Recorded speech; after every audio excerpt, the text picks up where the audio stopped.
Hi again, everyone. I'm Ollie Matthews. This is the Narcissistic Resistance, and this resistance video is sponsored by contribution from Faye. And Faye sent in, I think it's her talking. She told me to start it at 20 seconds. She sent in an audio of her talking, and here we go.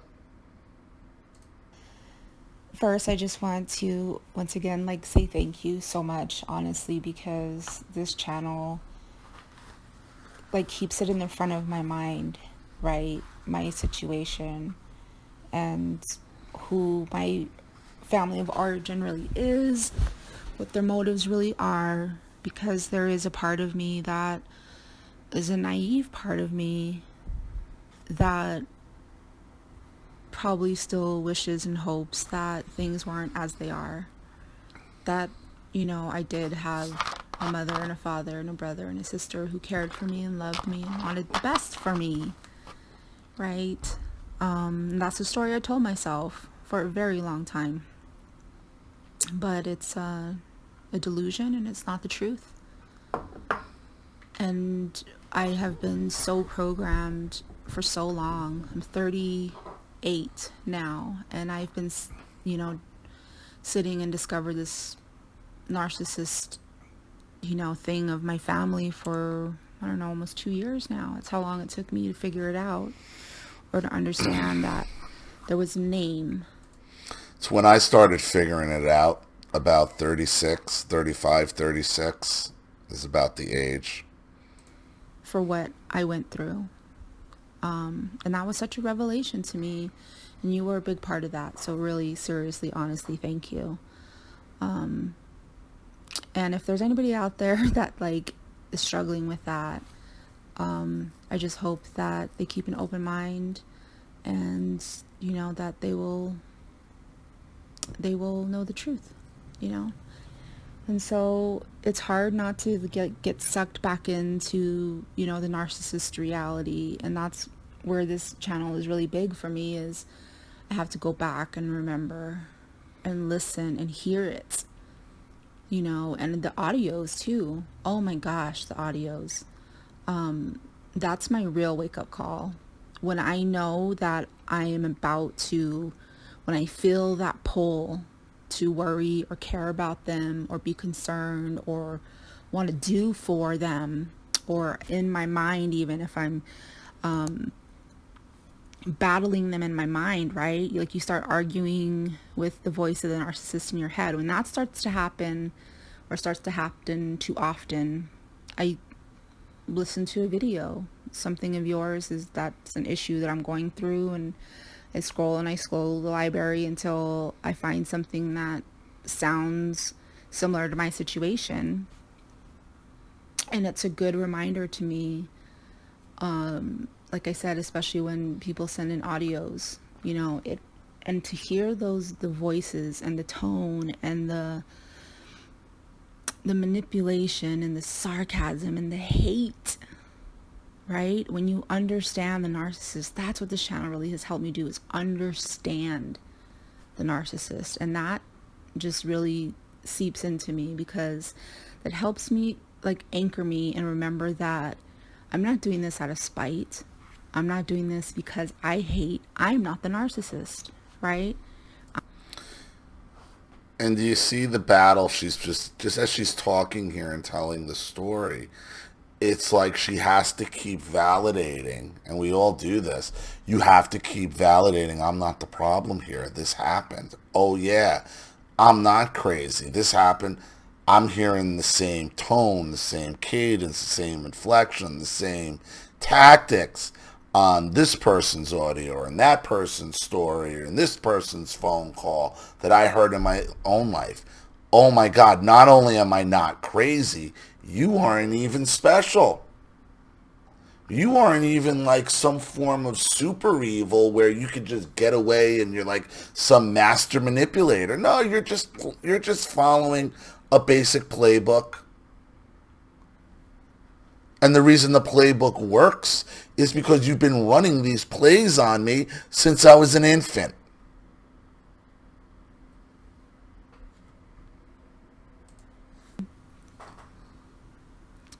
I am a child of a narcissist. I don't want to call myself a victim because I'm not in victim mode anymore. I'm more than a victim. I'm a victor. Thank you to my higher power that helped me get through all of this. And I am a spiritual person, and I know that's not everybody's bag, but I'm just saying that for me, like, that really helped push me through to breakthrough, to overcoming the whole situation, and being brought to truth, and letting my conscious mind connect with the subconscious and really understand that, for those formative years from 1 through 7 and then on, but definitely the formative years, for me personally, I had a narcissistic mother, and I had attachment issues. I still struggle with them. I get counseling to help me with that. I struggle to allow people in. Like I told in my story before, like, I've been in isolation and I've come out of it, but even now, and it's been like I said, about a year or so since I've started coming back into the world slowly. And I go to safe places that I know of, and I go with a guard, but also open-minded to try to realize that not everybody's a narcissist. And it's okay to care about people, and it's okay to, and especially, it's not okay, it's more than okay, it's necessary for me to have boundaries, and as soon as people start crossing them, okay, I can remind them. If they have no feeling or no regard and they keep doing it and doing it and doing it and doing it, I mean, I don't think I get past around 2 or 3 before, no, either you're going to respect my boundaries or you can just not be a part of my life, and for me, spiritually, like, I gained so much confidence and so much belief in my higher power, and it took a long time to be honest with you, because the narcissist thinks they're God, right? And they almost convince you that they're God, and there's a part of you that believes it, and your body just gets so programmed. Like, I remember, being manipulated by my mom, and before I even had a chance to think about it, or even though I knew I didn't want to say yes, or I wanted to stand up for myself, or whatever the case would be, I wanted to just speak my truth, but I was so afraid to, but my body had been so programmed that my mouth would be obeying before I even had a chance to think about it. And that's the reason for me it's so important to have no contact with. Well, it's also because, it's in your instinct to believe your parents. You're supposed to be able to believe your parents. I mean, that's the biology of being a human being. And that's what they use against you. See, they use the biology of you're supposed to trust them and you're supposed to believe them against you to manipulate and abuse you. See, this is why you always have to keep reminding yourself of these things, of what happened, because it is your biological instinct to believe what your parents say, to believe that what they do is for your best interest. But when it's not, okay, when it's not, your biology doesn't pick up on that.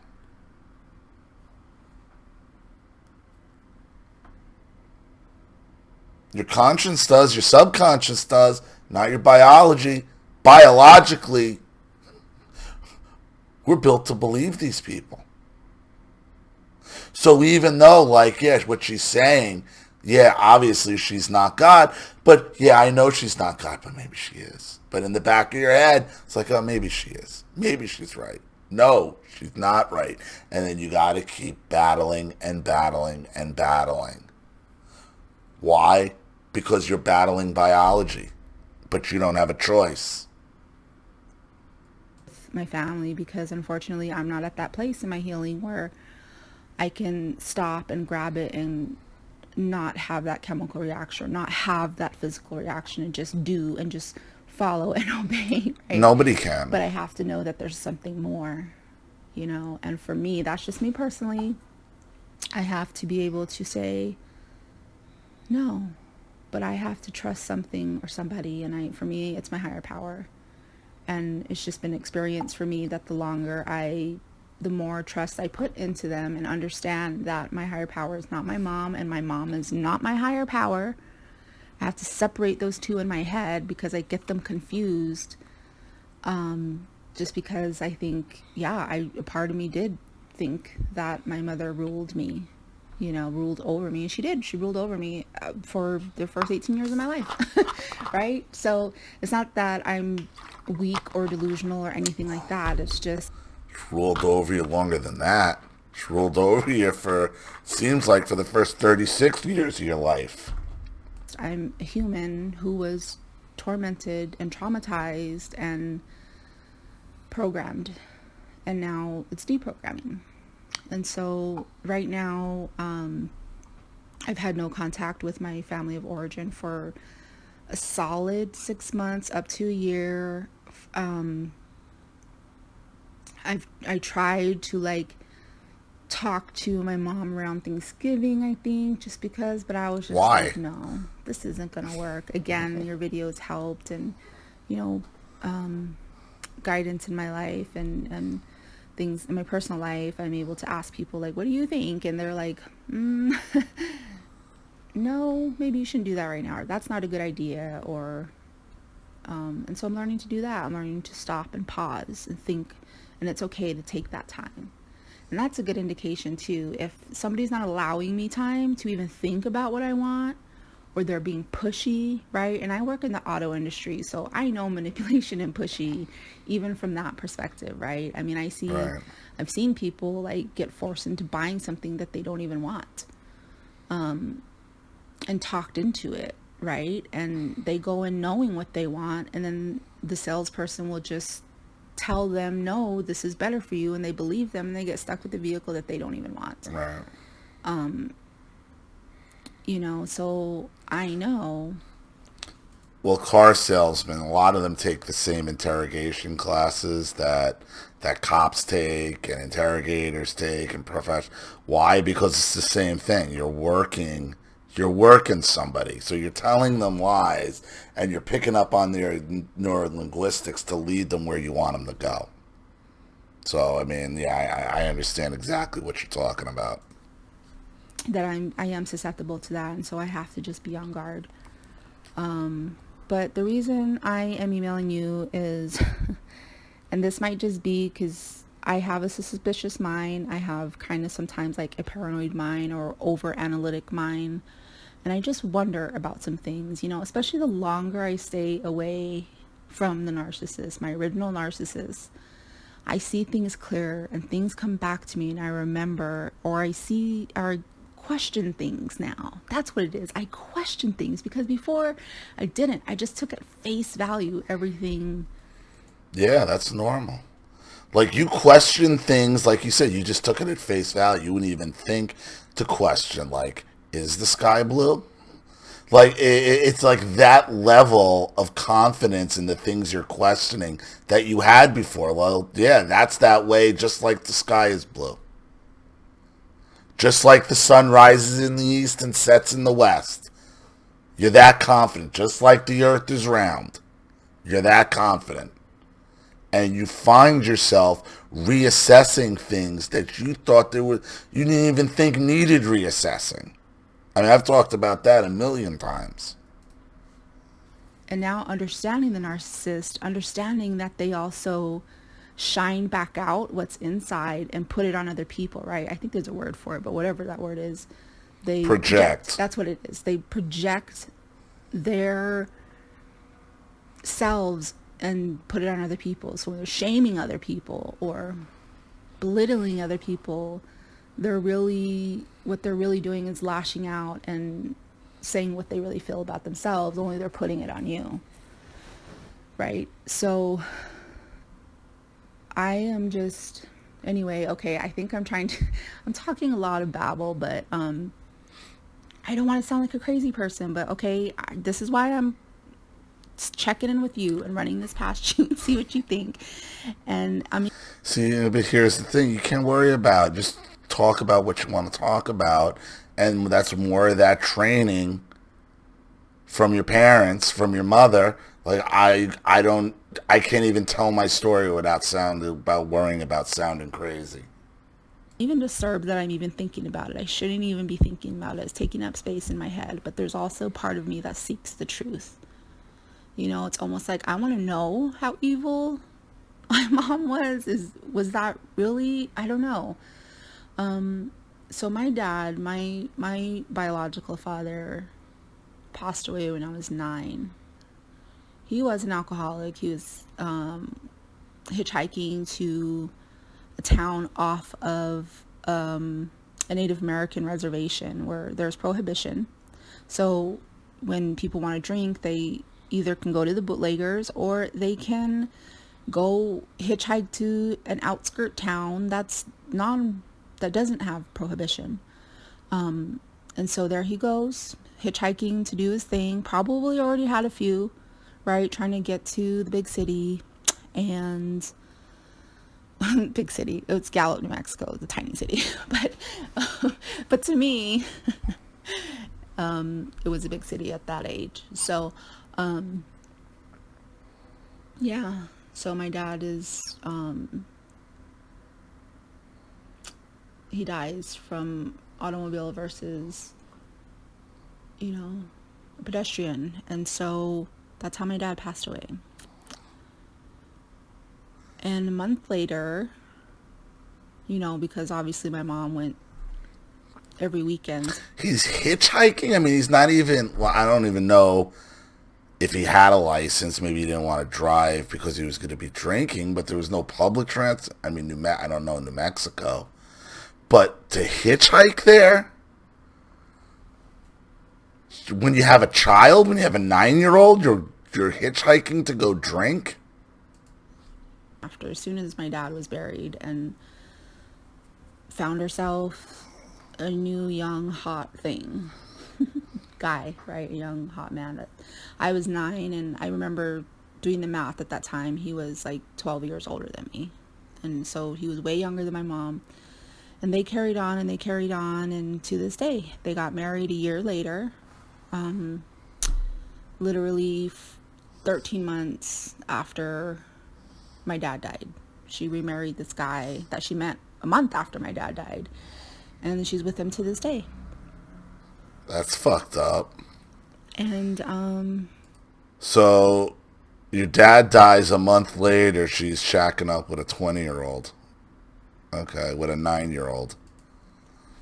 So, there's other tragedies that happen in my family. I don't want to really get into that. That's kind of on the outside. But basically, there's an aunt of mine that also went missing. And people are pretty sure that it's her husband that had something to do with it, because she was getting ready to leave him.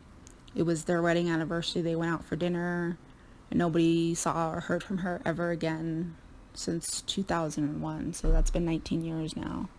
So anyway, yes, that's all suspicious, and everybody's, and investigations have been done, blah blah blah blah. But my mom just had this like obsession with trying to out the guy, the husband, even to this day. Like, she's so and so, I mean, we have questions too, but she like goes sometimes, not all the time, but sometimes to the extreme, and she's just like putting attention on that guy. And this is where my mind is going. I know it's far reaching. Maybe it's not, maybe it is, I don't know. But I wonder sometimes, when exactly did my mom meet this guy that supposedly she brought home a month after my dad died? Right.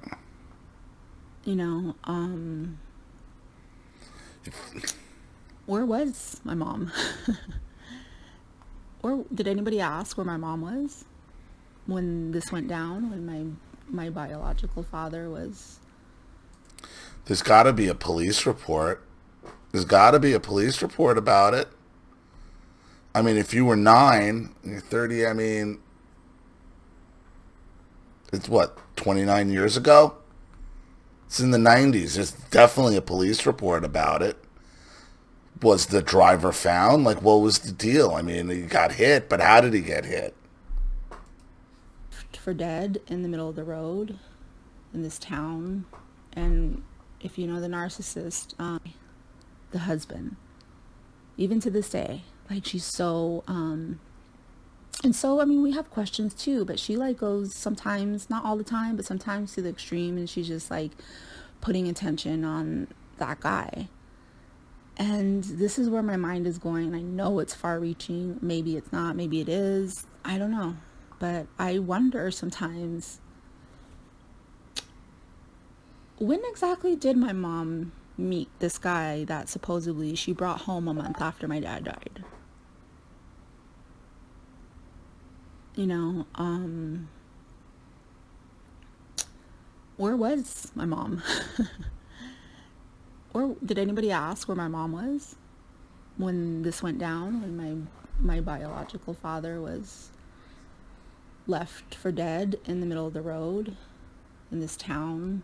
And if you know the narcissist, anytime my dad would leave and go try to get away from her, and he turned to alcohol, unfortunately, but sometimes she would stalk him. She'd follow him. She'd figure out where he's going or try to track him down, right? And it's such a small community, you know. Well, if she ran him over with the car would have been damaged, I would think. Have some blood on it. I mean, it would have some evidence of her hitting him. And if he was just left for dead in the middle of the road, I would hope that the New Mexico police would have done some kind of basic investigation to at least look into the wife.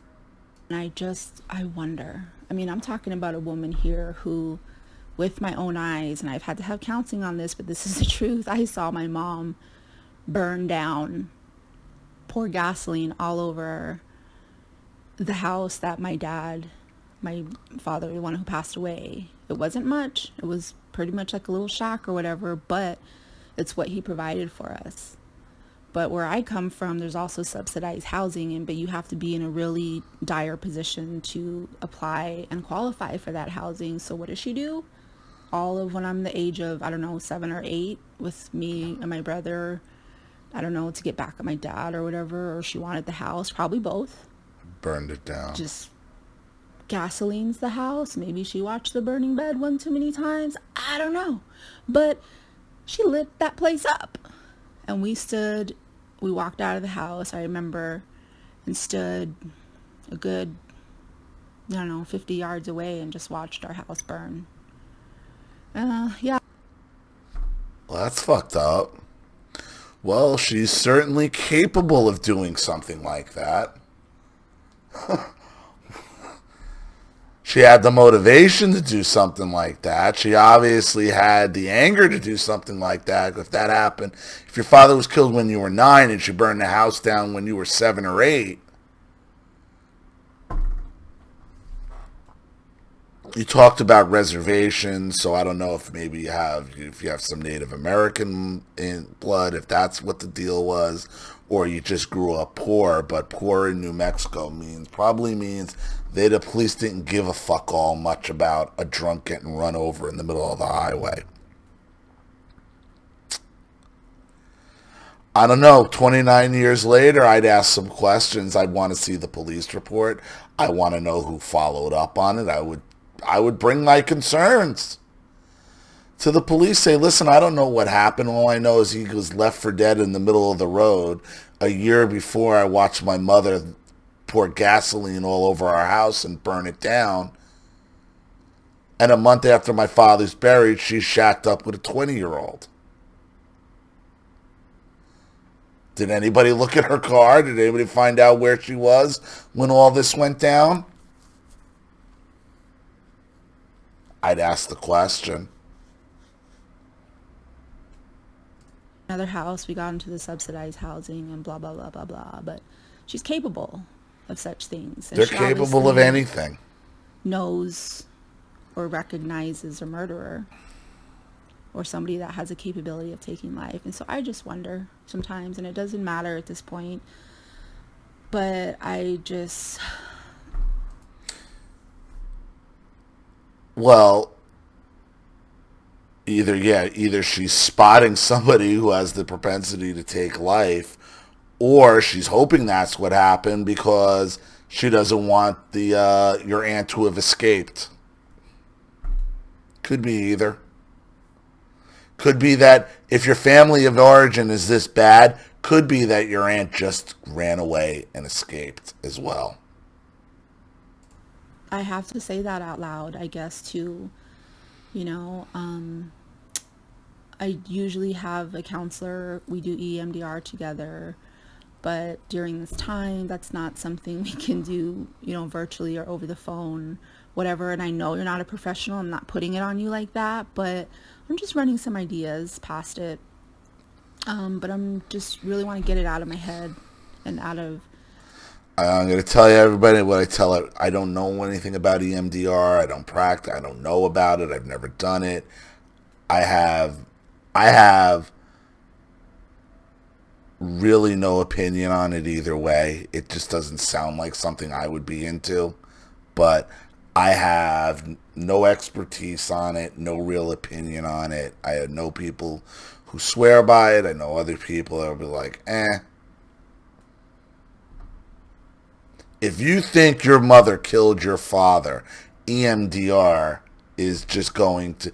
Look, EMDR isn't going to give you the answer to that. Only an investigation by the cops are. So, and you have a very vague basis, very vague knowledge of what happened. The first thing you need to do is find out what the actual facts are before you go try to even introduce this into some kind of EMDR situation. My thoughts, because the important thing to remember is that I'm away from her now. I live in a place where she doesn't know where I'm at. I have a P.O. box in the city where I live now. I live in the same state, but I live in a different city. Of course, she lives in the same city because she's always followed, right? But I moved completely. I changed jobs. She doesn't know where I work. She doesn't know where I live. Nothing. So even if they were to try to search me on the internet, they're going to end up at a P.O. box. And nothing where I'm staying right now is with a trusted friend that is helping me go back to school.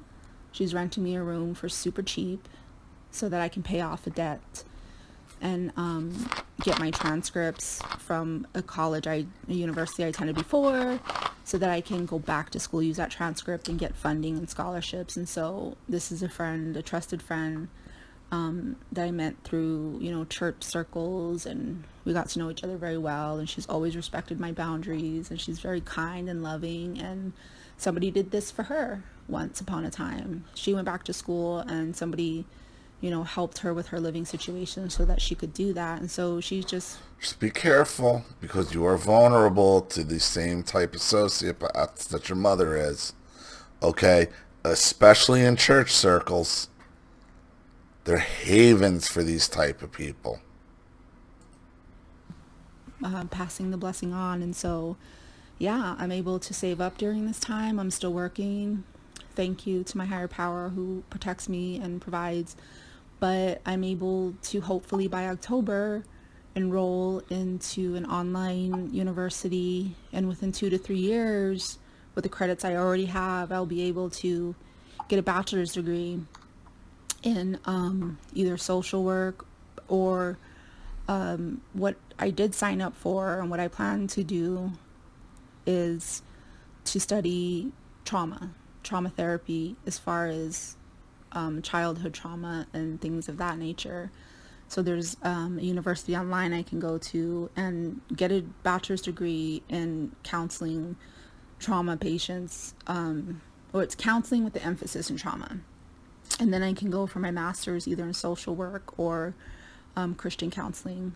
So, granted everything falls into place, I'm looking at about a 5-year road to get this all done. So at least, even on the outside, by the time I'm 45, I will hopefully be a licensed therapist.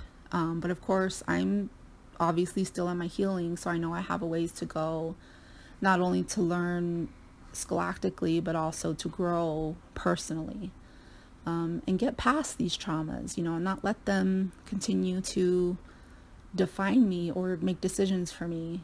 But I also don't want to ignore them and act like they didn't happen. And I can't be ignorant of my enemy's devices, right? Like, I have to know this is who they are, this is what they're capable of. That's how much I need to protect myself. Or that's how much more I need to pray. That's what I need to pray against. I need to pray for protection against this and name it and call it out. And so, just thank you for listening to this.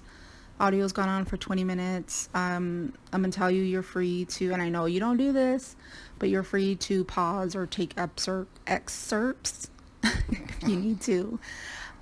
Just thank you so much for being a sounding board and a listening ear. And I've done this is, I think, my fourth video, and so fourth, and so I feel like when I hear these back too, not only especially your reactions and responses really teach me something, but the comments do, and hearing myself back is like, I can go back and be like, whoa, that's crazy that was in there. Sometimes you're talking about it like this and things come out that you don't even realize that have been in there. So thank you. I'm going to stop here. It's been a long audio. I appreciate it. Everybody stay blessed. Ollie, woo, keep resisting, bro. Really feel like a part of movement here. Thank you. All right. You got a lot going on, Faye, with your mother. Because as you gain more and more clarity through no contact, you realize that just what a dangerous monster she is and what she's actually capable of. The fact that you can't sit here and say, no way that 30 years ago my mother ran over and left my father dead in the road. No way that you could just dismiss that out of hand tells you everything you need to know. The fact that it's even a question in your mind tells you, she's exactly capable, what she's exactly capable of. Now, if I had found out that my mother, if somebody had told me, hey, I think your mother might have killed an ex-boyfriend 30 years ago, ran him down and left him dead in the middle of the street, I would say no way. Like, no way. No way it would happen. Not that she's not capable of doing it. If she had done it, there's no way she would have been able to shut the fuck up about it. Because she'd be like, I'll leave you for dead just like that motherfucker. So, like, the point is, you're narcissist. You've always known your narcissist. You know who they are. You know what they're capable of.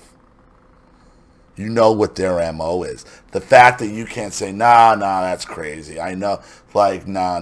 It's the fact that you can't just say out of hand, no way, tells you everything you need to know about her. You know exactly what your mother is capable of. EMDR therapy, any type of therapy, I don't know what that's going to do for that memory. The only thing that's going to help that memory one way or the other is facts.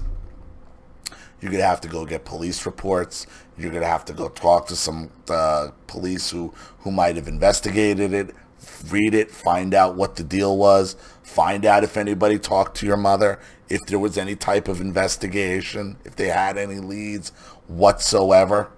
If the police were aware that your mother had shacked up with a guy, a 20-year-old, not a month after your father was dead, and that a year prior, your mother burned your father's house to the ground, pertinent information. Stuff that was right in front of your face, but you're only going to get clarity of who your mother really was after no contact. But believe me, you've always known what your mother is capable of. So, I hope that helps. Thank you so much for all your support, Faye. I really appreciate it, and your story. Thank you to everybody watching. Please leave any opinions or advice in the comment section below. And again, if you want your story read on the channel, you have a topic you'd like me to cover, a narcissist you'd like to expose, you'd like to have a private video made, or you just like to make a contribution to the channel in general to keep it supported, growing, and successful, because this channel survives 100% on contributions from all of you. Without you guys, all this goes away, and believe me, one day YouTube and Google are going to make that happen. So if you like what you see here and you want to see more videos like this, you know what to do with the PayPal and email links in the description box.